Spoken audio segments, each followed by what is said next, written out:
वट सावित्री का व्रत भूल से भी नहीं करें। 5 महिलाएं, नहीं तो पूरा जीवन बर्बाद हो जाएगा। और कहा जाता है कि वट वृक्ष की पूजा के दौरान सुहागन महिला कोई भी गलती कर देती है तो इसका सीधा प्रभाव उनके बच्चों और पति पर देखने को मिलता है। यानी कि सुहागन को वट सावित्री व्रत के दौरान कोई भी ऐसी गलती नहीं करनी है जो कि आज के वीडियो में हम बताने वाले हैं। भक्तों, वट सावित्री का व्रत ऐसी महिलाएं गलती से भी ना रखें, अन्यथा आपकी संतान की मृत्यु हो सकती है, पति पर भारी संकट आ सकते हैं, उल्टा आप पाप के भागीदार बन सकते हैं। यह महिलाएं वट सावित्री का व्रत से रहे दूर। यह सबसे बड़ा घोर पाप माना जाता है। दोस्तों, आज के इस वीडियो हम आपको 2025 में पड़ने वाली वट सावित्री पूजा के बारे में संपूर्ण जानकारी देने जा रहे हैं।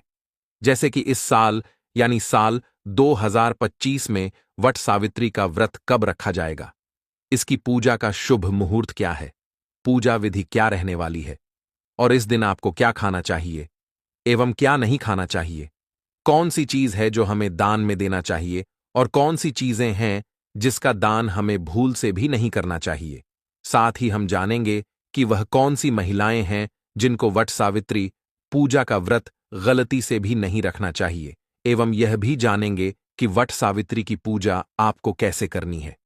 पहली बार यदि आप व्रत रख रहे हैं तो क्या क्या सावधानियां आपको इस दौरान बरतनी चाहिए, एवं वट सावित्री देवी पूजा के दिन आपको कौन सी और किस विधि से पूजा करनी है, और गर्भवती महिला को वट सावित्री का व्रत रखना चाहिए या नहीं, और यदि गर्भवती महिला वट सावित्री का व्रत रख रही है तो वट सावित्री की पूजा कैसे करें, पूजा का शुभ मुहूर्त क्या रहेगा, पूजा विधि क्या रहेगी, यह समस्त जानकारी आज हम आपको इस छोटी सी वीडियो के माध्यम से बताने जा रहे हैं। दोस्तों, तो आपसे निवेदन है कि वीडियो के अंत तक आपको बने रहना है, वीडियो को काट काट कर नहीं देखना है, वीडियो को पूरा ही देखना होगा, तभी आपको संपूर्ण जानकारी प्राप्त होगी। दोस्तों, वट सावित्री व्रत के दिन चाहे कुछ करना या ना करना, यह एक काम जरूर से करना, अखंड लक्ष्मी और सौभाग्य की प्राप्ति होगी। दोस्तों, आज की वीडियो बहुत ही महत्वपूर्ण है, तो इस वीडियो को खास करके सुहागन महिलाओं तक जरूर से शेयर कर दीजिएगा, क्योंकि वट सावित्री का व्रत शादीशुदा महिलाओं के लिए ही है। तो दोस्तों, चलिए वीडियो में आगे बढ़ते हैं।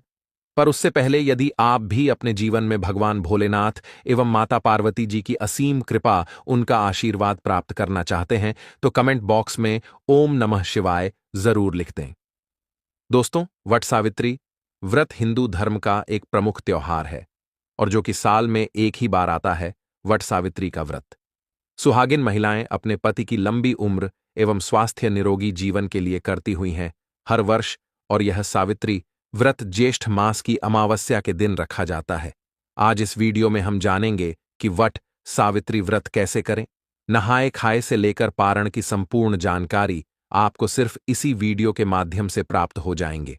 साथ ही हम आपको शास्त्रों के अनुसार पति की कुशलता के लिए इस दिन कौन सा श्रृंगार आपको करना चाहिए, यह भी बताएंगे। तो दोस्तों, पंचांग के मुताबिक वट सावित्री व्रत ज्येष्ठ मास की अमावस्या तिथि पर रखा जाता है। इस साल ज्येष्ठ मास की अमावस्या तिथि की शुरुआत 26 मई 2025 को दिन में 12:11 पर हो रही है। इसका समापन अगले दिन यानी 27 मई 2025 को दिन में 12:11 पर हो रहा है। ऐसे में 26 मई 2025 को वट सावित्री का व्रत रखा जाएगा और इसके एक दिन पूर्व यानी 25 मई को हम नहाए खाए करते हैं। तो नहाए खाए के दिन आप सबसे पहले नाखून काट लेना चाहिए और इस दिन हमें शुद्ध सात्विक भोजन करना चाहिए, यानी लहसुन, प्याज, बैंगन, मसूर की दाल के बिना आपको इस दिन भोजन ग्रहण करना चाहिए, क्योंकि यह सभी चीजें तामसिक प्रवृत्ति की होती हैं, जिस वजह से वट सावित्री व्रत में इन्हें खाना निषेध माना जाता है। साथ ही आप इसी दिन अपने दोनों हाथों में मेहंदी जरूर लगा लें, क्योंकि देखिए दोस्तों, मेहंदी और महावर सुहागन स्त्रियों की शान होती है। इसलिए आप इस दिन यदि कोई विशेष प्रकार का साज श्रृंगार नहीं कर पाते हैं तो आप कम से कम मेहंदी और महावत जरूर लगवा लें। और अगर आपके घर में वट सावित्री व्रत के दिन ठेकुआ बनाने की परंपरा है तो आप नहाए खाए के दिन ही बना लें और उसके अगले दिन हम व्रत रखेंगे। तो व्रत के दिन आप लोग सुबह जल्दी उठ जाइए, सुबह जल्दी उठकर स्नान कर लीजिएगा और इस दिन हमें लाल पीला वस्त्र पहनकर ही पूजा करनी चाहिए। आपके पास नई साड़ी है तो आप लोग नई साड़ी पहन लीजिए। आप अगर शादी का जो भी साड़ी पहनना चाहती हैं तो वह भी पहन सकती हैं, और चूड़ी आप लोग एक डब्बा नया जरूर खरीद लीजिए। कपड़े शादी में पहने हुआ भी पहन सकती है, लेकिन चूड़ियां आप अपने लिए एक नया जरूर से ले लीजिएगा। और उस दिन 16 श्रृंगार किया जाता है, तो आप अपना सिंदूर से मांग भर लेना और गले में मंगलसूत्र पहने, पैरों में पायल बिछुआ हुआ और महावर जरूर लगाएं। और जो शादी का चुनरी रहता है वह ओढ़कर ही हमें उस दिन पूजा करनी चाहिए। और आप लोग मांग में जो मांग का टीका है वह भी जरूर पहन लीजिएगा, और इस दिन हमें यह पहनकर ही पूजा करनी चाहिए। सुहाग का सबसे बड़ा प्रतीक टीका होता है, तो आप लोग टीका जरूर पहन लीजिए। और दोस्तों, कई बार क्या होता है कि बहुत सारे लोगों के आसपास वट वृक्ष नहीं होता, या जो किसी कारणवश नहीं जा सकते हैं। ऐसे लोग अपने घर में कोई छोटा सा वट वृक्ष खरीद कर ला सकते हैं, या वृक्ष की टहनियों को भी लाकर उनकी विधिवत पूजा कर सकते हैं। लेकिन वृक्ष के पास जाकर पूजा करना अधिक गुणकारी होता है, इसलिए जब तक बहुत जरूरी ना हो तो घर में पूजा ना करें। लेकिन दोस्तों, ध्यान रखिएगा, वट सावित्री पूजा के दिन कभी भी हमें बरगद की टहनी नहीं तोड़नी चाहिए। तो आप लोग एक दिन पहले ही बरगद का यानी वट वृक्ष की टहनियां मंगवा कर रख लीजिएगा, और 26 मई की पूजा में उसी टहने का इस्तेमाल आप करने लें। इस पूजा में गौरी गणेश का सबसे पहले पूजन किया जाता है, उसके बाद ही हम वट वृक्ष का पूजन करते हैं। और आप गौरी माता हल्दी से बना लीजिएगा और सुपारी में कलावा लपेटकर गणेश बना लीजिए। वट वृक्ष में लगाने के लिए श्रृंगार सामग्री भी चढ़ाएं, और कुछ श्रृंगार की सामग्री हमें दान भी करनी चाहिए। और इस दिन जो भी सीजन फल है वहीं प्रसाद चढ़ाया जाता है, जैसे कि तरबूज, खरबूज, पपीता, अंगूर, आम, जो कुछ भी उधर मौसमी फल अभी उपलब्ध हो, उस फल को आप जरूर चढ़ाएं। और फिर वृक्ष को आपको हवा जरूर करना है, यानी कि आप यहां से निर्मित पंखे से वट वृक्ष जी को हवा जरूर कर दें। एक पंखा से आप अपने पति को हवा करती हैं और दूसरा पंखा दान किया जाता है, तो 2 पंखे की जरूरत होती है। और पूजा पाठ करने के बाद हम परिक्रमा करते हैं, तो परिक्रमा करने के लिए आपके पास अगर कच्चा सूत है तो वह ले लीजिएगा। अगर कच्चा सूत नहीं है तो आप मौली धागा से भी परिक्रमा कर सकते हैं। नियम तो है 108 परिक्रमा हमें करनी चाहिए। अगर 108 आप करने में सक्षम हैं तो 108 कीजिएगा, नहीं तो आप अपनी शक्ति अनुसार 11 बार, 21 बार या 51 बार भी परिक्रमा कर सकते हैं। और परिक्रमा करते समय में आप लोग ध्यान दीजिएगा, अगर आपका धागा मान लीजिए खत्म हो जाए, फिर भी आप यह परिक्रमा रोकना नहीं है। धागा खत्म हो जाए तो आप वहीं धागे को बांधकर परिक्रमा करते रहे, और परिक्रमा करने के लिए आप अपने हाथ में चला ले लीजिएगा, क्योंकि परिक्रमा करते समय में हम भूल जाते हैं कि हम कितनी बार परिक्रमा की है। इसीलिए आप लोग चना ले लीजिएगा और सिंदूर ले लीजिएगा। बट वृक्ष में लगाने के लिए और सुहाग की सामग्री हमें जरूर चढ़ाना चाहिए, तो आप सुहाग की सामग्री में चूड़ियां, सिंदूर, बिंदी यह भी चढ़ा सकते हैं। और मान लीजिए 16 श्रृंगार सामग्री चढ़ाना चाहते हैं तो वह भी चढ़ा सकते हैं। और कुछ ना कुछ आप लोग दान करने के लिए भी जरूर चढ़ाएं, और आपको पूजा कर लेनी है। पूजा करने के बाद गणपति पूजन भी किया जाता है, तो आप लोग जब पूजा कर लीजिएगा, घर आ जाए, उसके बाद आप लोग लौटी का पूजन कीजिएगा। सबसे पहले पति को जल से धोया जाता है, उसके बाद हम हवा से हवा करते हैं, टीका लगाते हैं और उनके हाथ में कलावा बांधते हैं, और जो भोग प्रसाद हम लाते हैं वह हम पति को खिलाते हैं। तो पति पूजन हमें जरूर करना चाहिए, और पति पूजन करने के बाद आप चाहे जो शरबत यह ले सकते हैं। इस व्रत में सिर्फ नमक नहीं खाया जाता है, आप मीठा भोजन कर सकते हैं। तो आप लोग पूजा करने के बाद जो कुछ भी खाना चाहते हैं वह खाएगा, और शाम में सूर्यास्त होने से पहले ही आप मीठा भोजन कर लीजिए।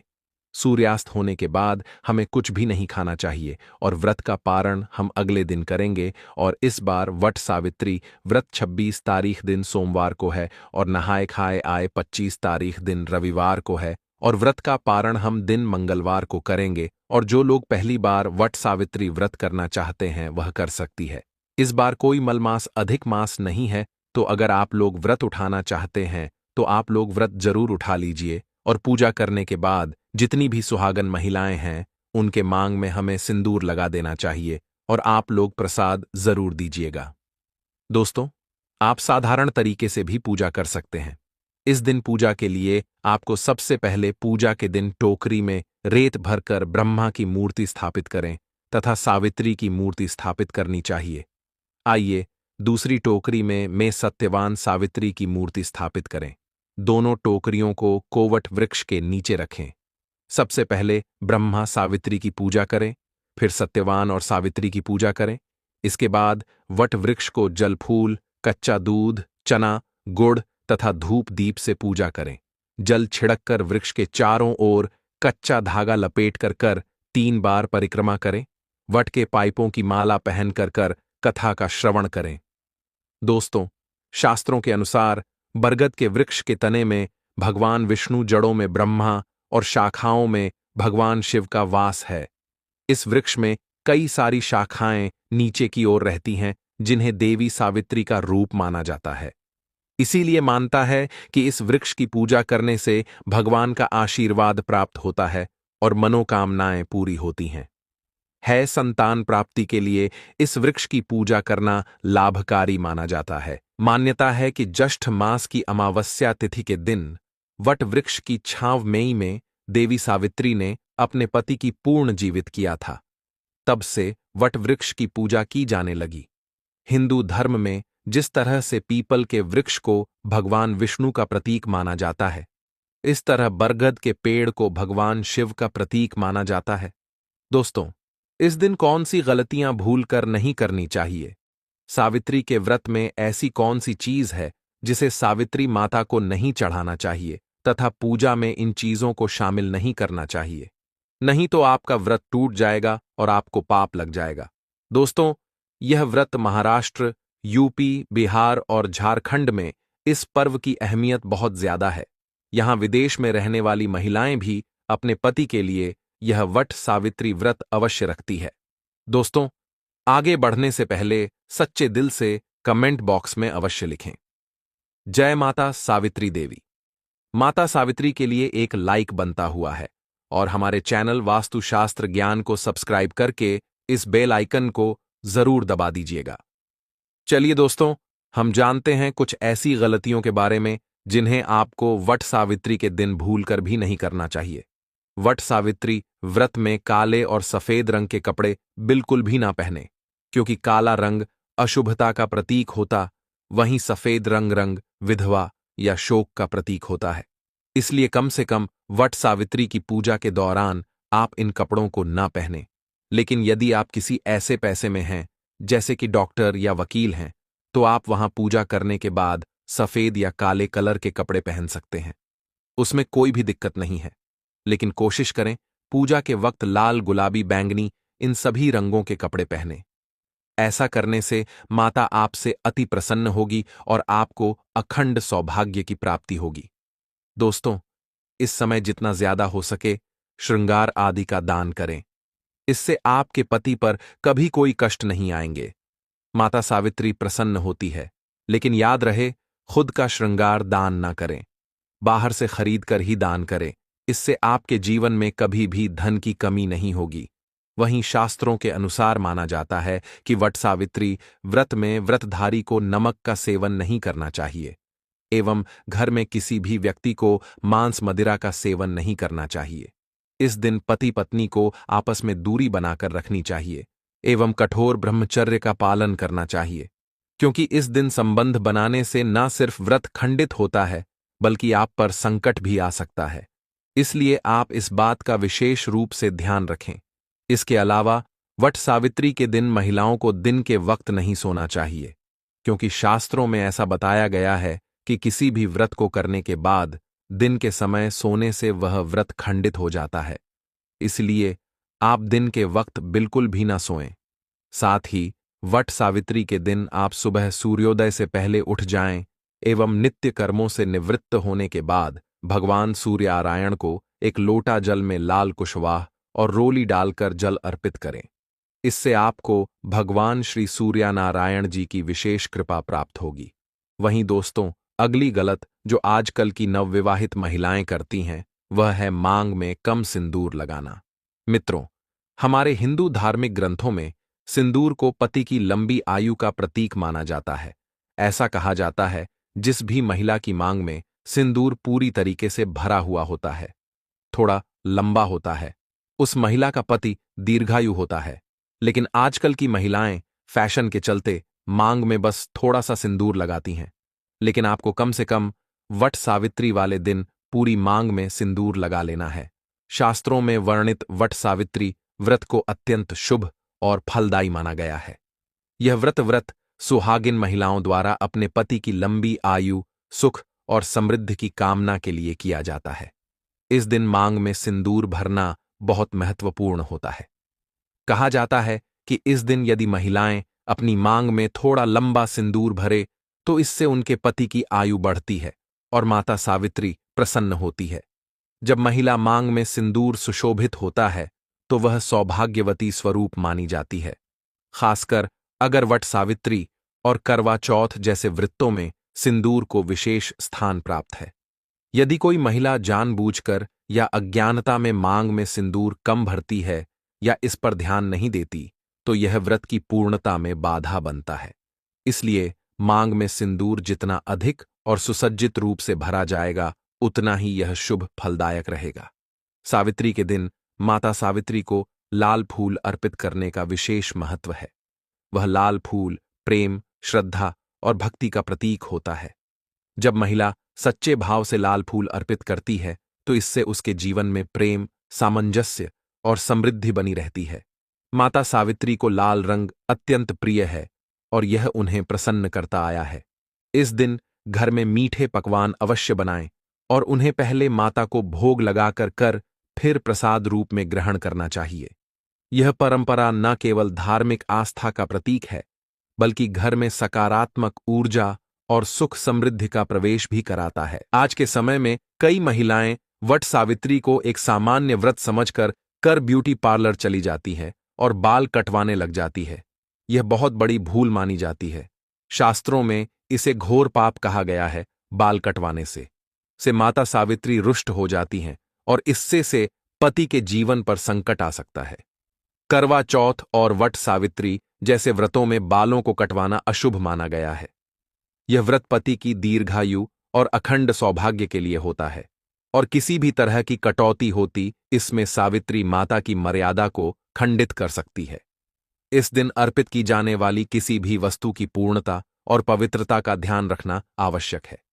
कोई भी टूटी फूटी वस्तु, चाहे वह फूल हो या अन्य सामग्री क्यों ना हो, चूड़ियों का विशेष महत्व होता है और व्रत के दिन सफेद, नीले या काले चूड़ियां पहनने से बचना चाहिए। टूटी हुई चूड़ियां तो बिल्कुल भी नहीं पहननी चाहिए।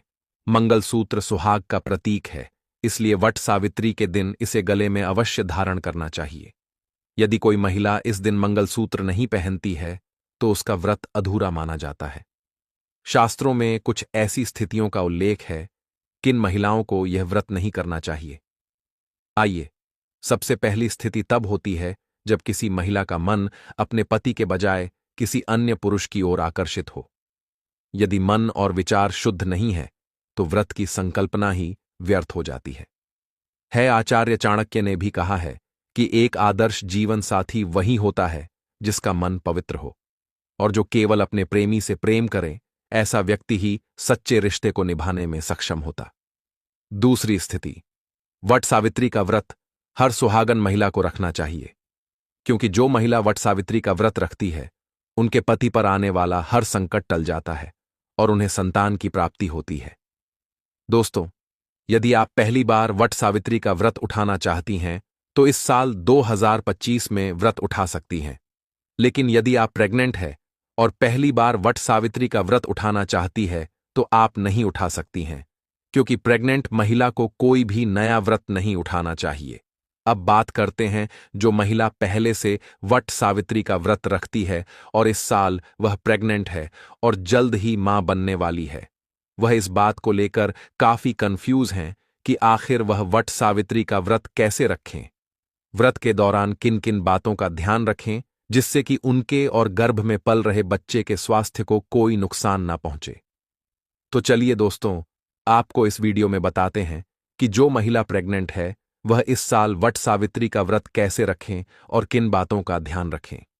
यदि आप प्रेग्नेंट हैं और व्रत रखना चाहती हैं तो रख सकती हैं, यदि आप पहले से वट सावित्री का व्रत रखती हैं और इस साल आप प्रेग्नेंट हैं और आप वट सावित्री का व्रत रखना चाहती हैं, तो भी आप रख सकती हैं। यदि आप पहले से व्रत रखती आ रही हैं, तो लेकिन ध्यान रहे कि आपको अपने बच्चे का ख्याल पहले रखना है। व्रत बाद में आप देख लें कि आपकी हेल्थ कैसी है। क्या आप व्रत रख पाएगी? यदि रख पाएगी तो ही रखें। अब बात कर लेते हैं कि यदि प्रेग्नेंट महिला वट सावित्री का व्रत रख रही है तो किन किन बातों का ध्यान दें। यदि आप भी सुहागन हैं और वट सावित्री का व्रत रखने वाली है तो इस वीडियो को लाइक करके वास्तुशास्त्र ज्ञान चैनल को सब्सक्राइब करके कमेंट में जय मां सावित्री जरूर लिखें और इस चैनल को सब्सक्राइब जरूर से कर लें, क्योंकि वट सावित्री व्रत से जुड़ी हुई हर जानकारी आपको इस चैनल पर सबसे पहले मिलेगी, तो इस चैनल को सब्सक्राइब जरूर करें। दोस्तों, आप वट सावित्री का व्रत निर्जला ना रखें। वैसे तो महिलाएं वट सावित्री का व्रत निर्जला रखती है, वह दिन भर पानी तक नहीं पीती है, लेकिन गर्भवती महिलाओं को इस तरह की गलती नहीं करनी चाहिए। आपको अपने बच्चे का ध्यान रखना चाहिए, इसलिए आप निर्जला व्रत रखने से बचें और बीच बीच में पानी पीते रहे, फलाहार करती रहे। गर्भवती महिलाओं दिन भर खाली पेट या भूखा ना रहे। वट सावित्री व्रत के दौरान गर्भवती महिलाएं फलाहार का सेवन कर सकती हैं, जूस पी सकती हैं। इससे शरीर को जरूरी पोषण मिलेगा और गर्भवती महिलाओं को किसी भी तरह की परेशानी नहीं होगी। साथ ही आपके बच्चे को कोई नुकसान नहीं होगा। व्रत खोलने के बाद गर्भवती महिलाएं अन्न ग्रहण कर सकती हैं। गर्भवती महिलाओं को अपने खान पान का ध्यान रखना बहुत ही जरूरी होता है। आप पूजा पाठ व्रत सब कुछ करेगी जैसे हर सुहागन महिलाएं करेगी। वह सभी कार्य आप कर सकती हैं, केवल आप वट वृक्ष के फेरे नहीं लगा सकती हैं, क्योंकि आप गर्भवती हैं और एक साथ दो लोग फेरे नहीं लगा सकते। इसलिए ध्यान रखें कि गर्भवती महिलाएं इस दिन व्रत रख सकती हैं, लेकिन वट वृक्ष की परिक्रमा नहीं कर सकती। आप पूजा में भाग ले सकती हैं और पूरी विधि विधान से पूजा कर सकती है। तीसरी स्थिति तब होती है जब कोई महिला अपने पति के साथ 7 फेरे लिए बिना साथ रह रही हो। शास्त्रों के अनुसार वट सावित्री व्रत पति पत्नी के पवित्र बंधन के लिए है और 7 फेरे इसके लिए अनिवार्य माने गए हैं। बिना विवाह के ऐसे रिश्ते इस व्रत की पवित्रता को कलंकित करते हैं। अगर पति पत्नी के बीच लंबे समय से विवाद चल रहा हो और तलाल स्थिति बन रही हो, तो ऐसे समय व्रत रखना अनुचित माना जाता है। वट सावित्री का व्रत प्रेम और समर्पण का प्रतीक है। यदि जीवन में नफरत और तनाव रह गया है, तो पहले आपसी रिश्तों को सुधारें और फिर व्रत का संकल्प लें। यह व्रत हृदय की शुद्धता और निष्ठा की मांग करता है। व्रत के दिन सुहाग की किसी भी सामग्री को किसी अन्य महिला को पहनने के लिए देना अशुभ माना जाता है। आजकल महिलाएं अक्सर एक दूसरे के गहने पहन लेती हैं, लेकिन इस दिन अपनी चूड़ियां, बिछुए हुए मंगलसूत्र, सिंदूर जैसी चीजें से किसी और को देना वर्जित है। इससे पति के जीवन पर संकट आ सकता है। यह महिलाएं वट सावित्री का व्रत से रहे दूर। यह सबसे बड़ा घोर पाप माना जाता है। महिलाएं ऐसी गलती कभी ना करें। तो चलिए जानते हैं। भक्तों, शास्त्रों के अनुसार जो लोग अधूरी शादी करते हैं वह शास्त्र का अपमान करते हैं। अधूरी शादी जैसे कि कोर्ट मैरिज और शादी के बिना ही संतान की उत्पत्ति कर देना सबसे बड़ा पाप है। ऐसे में वट सावित्री का व्रत ऐसे लोगों को अपने पति के लिए कभी नहीं रखना चाहिए, क्योंकि आपने हिंदू रीति रिवाजों के अनुसार साथ शादी नहीं किए हैं। और वही बिन शादी के जब ऐसे लोग साथ में रहते हैं तो समाज में ऐसा रिश्ता कलंकित होता है। इसीलिए वह स्त्री किसी भी धार्मिक कार्य में तभी शामिल हो सकती है जब वह अग्नि के साथ में फेरे लिए होते हैं। ऐसी शादी को ही शास्त्रों में सर्वश्रेष्ठ माना जाता है। ऐसे में अगर आपकी अधूरी शादी है तो आप वट सावित्री का व्रत कभी ना करें। आपके ऐसा करने से सावित्री मैया का अपमान माना जाएगा और आपको पाप लग सकता है। भक्तों, शास्त्रों के अनुसार इस व्रत को सच्चे मन से रखना चाहिए। अगर कोई महिला शौक में यानी दिखावे से इस व्रत को रखती है तो उसके पति या संतान की मृत्यु या उन पर कष्ट आ सकते हैं। सच्ची श्रद्धा के साथ वट सावित्री का व्रत रखना चाहिए। इस व्रत के सफल होने से पति की लंबी आयु और संतान सुख की प्राप्ति होती है। संतान को कष्ट कभी नहीं आते। सावित्री मैया करती है रक्षा, घर परिवार होता है खुशहाल। वट सावित्री का व्रत करने से सैकड़ों यज्ञों का फल की प्राप्ति होती है। परिवार में सुख, समृद्ध, धन की प्राप्ति होती है। वट सावित्री का व्रत से सभी मनोकामनाएं होती हैं पूरी। भक्तों, 26 मई 2025 सोमवंती अमावस्या। व्रत के दिन पूजा पाठ व्रत भले ही मत करना, लेकिन साल की सबसे बड़ी अमावस्या पर यह एक गुप्त चीज बिना किसी को बताएं चुपचाप जरूर खा लेना। इतना करने से जीवन की तमाम समस्याएं दूर होने लगती हैं। धन की कमी, कारोबार में रुकावट जैसी दिक्कतें धीरे धीरे खत्म हो जाती हैं। भगवान शिव और माता पार्वती की कृपा से आपके घर में इतनी समृद्धि आएगी कि आने वाली पीढ़ियों को भी मेहनत नहीं करनी पड़ेगी। आपका बैंक बैलेंस बढ़ता ही चला जाएगा और कभी कम नहीं होगा। अगर आपके घर में किसी तरह का दोष है, जैसे पितृदोष, राहु दोष या काल सर्प दोष, तो यह उपाय उन्हें भी दूर कर सकता है। भक्तों, हमारा मकसद केवल आपको सही सलाह देना है। अब इस पर अमल करना या ना करना पूरी तरह आपके हाथ में है, लेकिन हम तो यही कहेंगे कि अगर आपने इसे मान लिया तो आपके जीवन में बहुत बड़ा बदलाव आ सकता है। भक्तों, 26 मई को पड़ने वाली सोमवंती अमावस्या को बेहद खास और शुभ माना गया है। इस दिन अगर व्रत और पूजा के साथ यह एक खास चीज खा ली जाए तो जीवन में चल रही परेशानियां खत्म हो सकती हैं। जो लोग संतान की इच्छा रखते हैं, वैवाहिक सुख चाहते हैं या धन की प्राप्ति के लिए प्रयास कर रहे हैं, उनके लिए यह दिन विशेष रूप से लाभकारी माना गया है। इस दिन का व्रत व्यक्ति को उसके पुराने कर्मों से भी मुक्ति दिला सकता है। इसी तरह इस अमावस्या की रात यदि वह विशेष चीज खा ली जाए तो घर में सुख, शांति और समृद्धि बनी रहती है और मनोकामनाएं पूर्ण होती हैं। वैसे तो यह व्रत बिना जल के रखने की परंपरा है, लेकिन अगर आप 26 मई 2025 की रात एक विशेष वस्तु का सेवन करते हैं तो आपके घर में लक्ष्मी का वास हो सकता है और धन की कभी कमी नहीं रहेगी। यह तरीका न केवल सरल है बल्कि बेहद प्रभावशाली भी है। भक्तों, पूज्य गुरु जी ने अभी अभी अपनी शिव महापुराण की कथा में बताया कि आने वाली 26 मई 2025 सोमवंती अमावस्या के दिन यदि घर में यह 3 वस्तुएं खाई या बनाई जाएं, तो उस घर में पूरे साल धन की वर्षा होती है। यह अमावस्या करीब 100 वर्षों के बाद ऐसा दुर्लभ संयोग लेकर आ रही है जिससे इसका महत्व और बढ़ जाता है। ज्ञानवर्धक टेल्स के अनुसार पूज्य गुरु जी ने यह भी कहा है कि इस दिन भले ही आप पूजा ना करें, लेकिन यह एक खास चीज जरूर खा लेना। भगवान भोलेनाथ और माता पार्वती की कृपा से आपके घर में धन संपत्ति की कभी कमी नहीं होगी। और दोस्तों, इस वीडियो में हम यह भी बताएंगे कि इस दिन ऐसी कौन सी चीजें हैं जिन्हें भूल कर भी नहीं खाना चाहिए, वरना पूरा परिवार किसी संकट में आ सकता है। साथ ही जानिए वह खास चीज जो खाने से भगवान भोलेनाथ और माता पार्वती की विशेष कृपा मिलती है। साथ ही दोस्तों, इस वीडियो में हम आपको यह भी बताएंगे कि 26 मई सोमवंती अमावस्या पर भूल कर भी ये 5 काम नहीं करने चाहिए। अगर आपने गलती से भी ये कर लिए तो जीवन में दरिद्रता आने में वक्त नहीं लगेगा। सोमवंती अमावस्या के दिन कई लोग अनजाने में कुछ गलतियां कर बैठते हैं जो उनके जीवन पर भारी पड़ सकती हैं। खासकर महिलाएं अगर इन 5 कामों को करती हैं तो उनके जीवन में परेशानियां बढ़ सकती हैं और घर की सुख शांति समाप्त हो जाती है। जिस घर में ये 5 गलतियां होती हैं वहां से मां लक्ष्मी चली जाती हैं और धन की कमी घर कर जाती है। साथ में हम यह भी बताएंगे कि यदि आप इस दिन कुछ खास चीजों का दान करते हैं तो आपके घर में धन का प्रवाह लगातार बना रहेगा और कभी आर्थिक संकट नहीं आएगा। ज्ञानवर्धक टेल्स में दी गई जानकारी पूरी तरह से मुफ्त होती है, इसलिए वीडियो को अंत तक जरूर देखें। कई लोग वीडियो अधूरा छोड़ देते हैं और फिर उन्हें जीवन में कोई लाभ नहीं मिलता।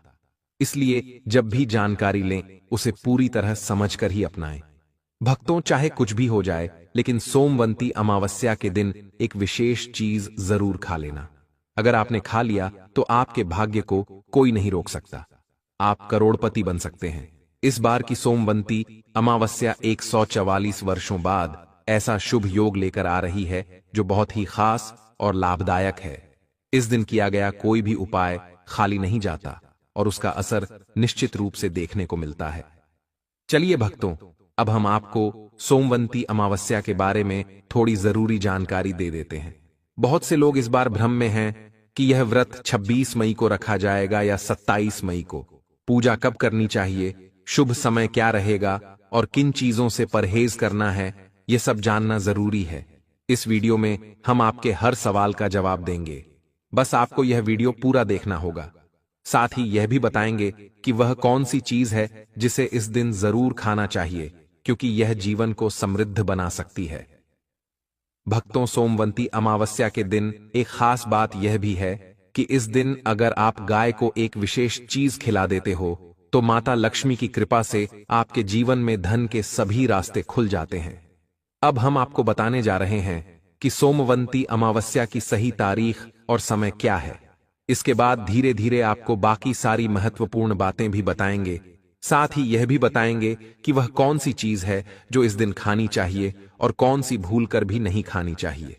अगर आप उस गलत चीज को खा लेते हैं तो आपके घर में कोई बड़ी परेशानी आ सकती है। इसलिए कोई भी भूल करने से पहले वीडियो को पूरा जरूर देख लें। यह वीडियो बहुत खास और ज्ञान देने वाला है।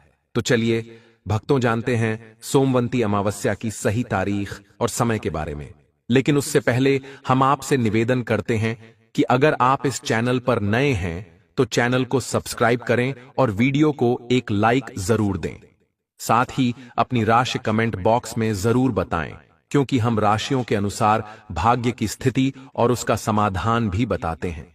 भक्तों, जानते हैं सोमवंती अमावस्या का महत्व, शुभ समय और पूजा की विधि क्या है।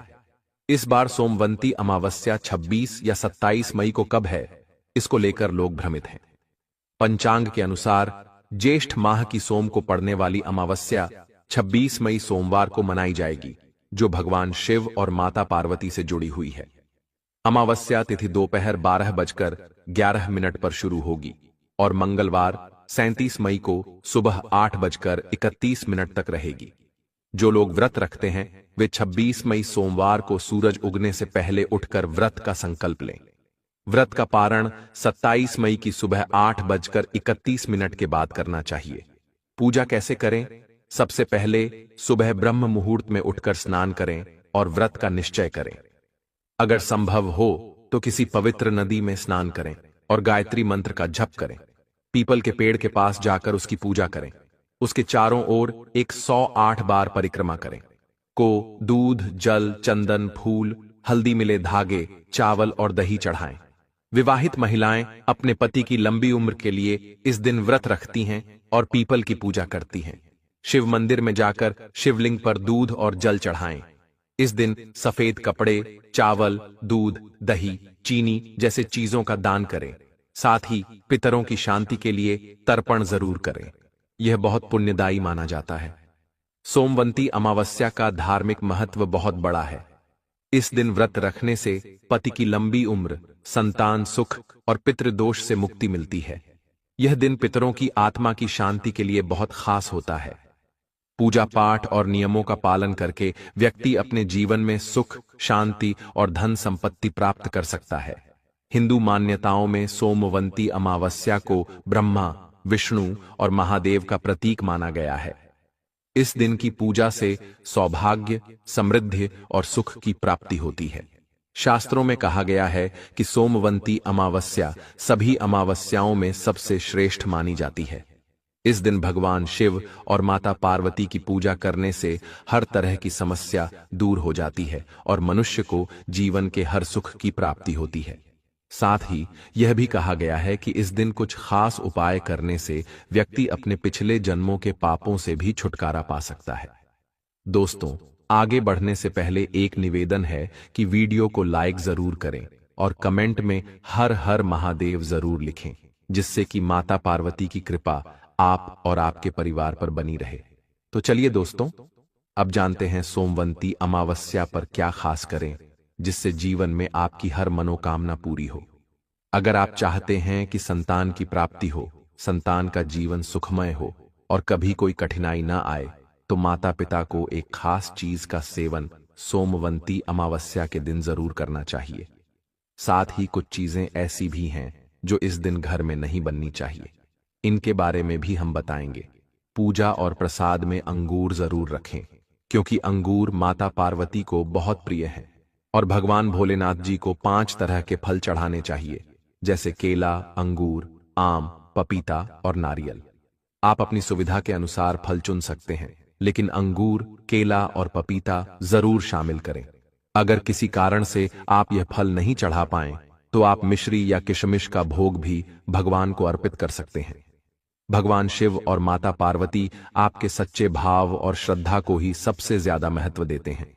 आप अलग अलग रंगों के 5 फल ले सकते हैं, पर एक बात का खास ध्यान रखें, पूजा के समय भूलकर भी नाशपाती नहीं चढ़ाएं। शास्त्रों के अनुसार इसका नाम ही बताता है कि यह नाश का प्रतीक है और इससे धन की हानि मानी जाती है। मान्यता है कि जो व्यक्ति सोमवंती अमावस्या के दिन अंगूर खा लेता है, उसके जीवन में कभी पैसों की कमी नहीं आती। इस दिन अंगूर में माता लक्ष्मी का विशेष आशीर्वाद माना गया है, इसलिए इसे जरूर खाएं। साथ ही भगवान शिव को गन्ना अर्पित करें। अगर गन्ना न मिले तो गुड़ और चने की दाल का भोग भी चढ़ा सकते हैं। यदि आप इस दिन गन्ना या गुड़ खाते हैं तो जीवन में धन की कमी नहीं रहती।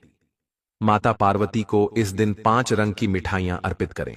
साथ ही माता लक्ष्मी को मखाने चढ़ाएं, क्योंकि जैसे लक्ष्मी जी समुद्र से प्रकट हुई थीं, वैसे ही मखाने भी जल से उत्पन्न होते हैं और इन्हें शुभ माना जाता है। मखाने की खीर बनाकर भगवान लक्ष्मी नारायण को अर्पित करने से घर में धन धान्य की कभी कमी नहीं रहती। सोमवंती अमावस्या की पूजा में भगवान गणेश को दूर्वा घास चढ़ाएं। शास्त्रों के अनुसार जो भी यह करता है वह कभी गरीब नहीं होता। दूर्वा घास को प्रसाद के रूप में पूरे परिवार को खिलाना चाहिए, ताकि गणेश जी की कृपा बनी रहे। जो भक्त माता पार्वती को खीर अर्पित करता है, उसकी कुंडली के सभी ग्रह उसके पक्ष में हो जाते हैं और उसे धन संपन्न बनने से कोई नहीं रोक सकता। माता को अर्पित की गई खीर पूरे परिवार को प्रसाद रूप में जरूर खिलाएं, इससे बंद किस्मत भी खुल जाती है और जीवन में सुख समृद्धि आती है। माता बहुत प्रसन्न होती हैं और आशीर्वाद देती हैं। शास्त्रों में बताया गया है कि सोमवंती अमावस्या के दिन सीताफल जरूर खाना चाहिए। इसे खाने से 10 तरह की बीमारियों से राहत मिलती है। यह फल घर में माता पिता के आशीर्वाद का प्रतीक माना गया है और इसका घर में आना बहुत शुभ माना जाता है। माना जाता है भगवान श्री राम के वनवास के समय माता सीता ने सीताफल खाया था। सोमवंती अमावस्या के दिन जो भी यह फल खाता है, उसे जीवन में कष्टों का सामना नहीं करना पड़ता।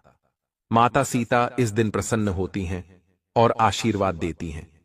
पर ध्यान रहे, यदि सोमवंती अमावस्या सोमवार को हो तो बैंगन की सब्जी नहीं खानी चाहिए, यह शुभ नहीं माना जाता। डिब्बा बंद जूस नहीं पीना चाहिए और अगर पिएं भी तो उसमें नमक न मिलाएं, वरना व्रत टूट सकता है। जूस में बर्फ भी नहीं